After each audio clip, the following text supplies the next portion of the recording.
শপথ নিয়েছেন অন্তর্বর্তীকালীন সরকারের আরও 4 উপদেষ্টা। শুক্রবার 16 আগস্ট বিকেল 4টায় বঙ্গভবনে রাষ্ট্রপতির কাছে শপথ নেয়ার পর ইতিমধ্যে তাদের দপ্তর বণ্টন করে দেওয়া হয়েছে। এর মধ্যে অর্থনীতিবিদ ওয়াহিদ উদ্দিন মাহমুদকে পরিকল্পনা ও শিক্ষা মন্ত্রণালয়ের দায়িত্ব দেওয়া হয়েছে। পাশাপাশি সাবেক মন্ত্রিপরিষদ সচিব আলী ইমাম মজুমদারকে প্রধান উপদেষ্টার কার্যালয়ে সংযুক্ত করা হয়েছে। স্বরাষ্ট্র উপদেষ্টার পদে আনা হয়েছে পরিবর্তন। ডক্টর মোহাম্মদ ইউনূসের নেতৃত্বাধীন অন্তর্বর্তীকালীন সরকারের স্বরাষ্ট্র উপদেষ্টার দায়িত্বে ছিলেন ব্রিগেডিয়ার জেনারেল অবসরপ্রাপ্ত এম শাখাওয়াত হোসেন। উক্ত পদে নতুন করে দায়িত্ব দেওয়া হয়েছে লেফটেন্যান্ট জেনারেল অবসরপ্রাপ্ত জাহাঙ্গীর আলম চৌধুরীকে। তাকে স্বরাষ্ট্র এবং কৃষি মন্ত্রণালয়ের দায়িত্ব দেওয়া হয়েছে। ব্রিগেডিয়ার জেনারেল অবসরপ্রাপ্ত এম শাখাওয়াত হোসেনকে দেওয়া হয়েছে বস্ত্র ও পাট মন্ত্রণালয়ের দায়িত্ব। এর আগে বিকেল 4টায় বঙ্গভবনে তাদের শপথ পড়ান রাষ্ট্রপতি মোহাম্মদ শাহাবুদ্দিন।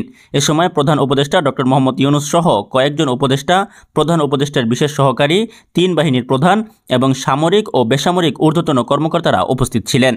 ছাত্র জনতার গণ অভ্যুত্থানের মুখে শেখ হাসিনার পদত্যাগ ও দেশ ছাড়ার পর 3 দফায় শপথ গ্রহণ করেন অন্তর্বর্তী সরকারের 17 উপদেষ্টা। এর মধ্যে 8 আগস্ট শপথ নেন প্রধান উপদেষ্টা ডক্টর মোহাম্মদ ইউনূস সহ 14 উপদেষ্টা। তবে 3 উপদেষ্টা সেদিন শপথ নেননি। পরে 11 আগস্ট শপথ নেন উপদেষ্টা সুপ্রদীপ চাকমা ও বিধান রঞ্জন রায়। আর 13 আগস্ট শপথ নেন আরেক উপদেষ্টা ফারুকী আজম। শুক্রবার নতুন 4 জন উপদেষ্টার শপথ নেয় অন্তর্বর্তী সরকারের সদস্য সংখ্যা দাঁড়ালো 21 জনে।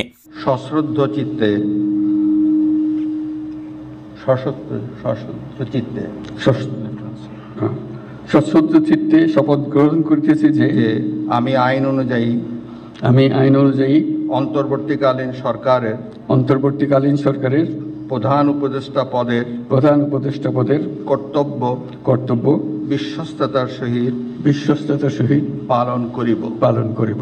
এই স্বাধীনতাকে নস্যাৎ করার জন্য ষড়যন্ত্রকারীরা দেশে একটা অরাজকতার ও ভীতির পরিবেশ সৃষ্টি করেছে। অরাজকতা আমাদের শত্রু, একে দ্রুত পরাজিত করতে হবে।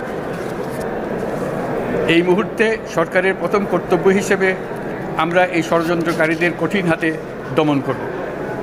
স্বাধীনতার মুক্ত বাতাস যেন প্রত্যেকে বুক ভরে নিতে পারে, এই নিশ্চয়তা দানেই আমাদের সরকারের প্রথম পরিস্থিতি। এই ব্যাপারে দেশবাসীর সহযোগিতা কামনা করছি।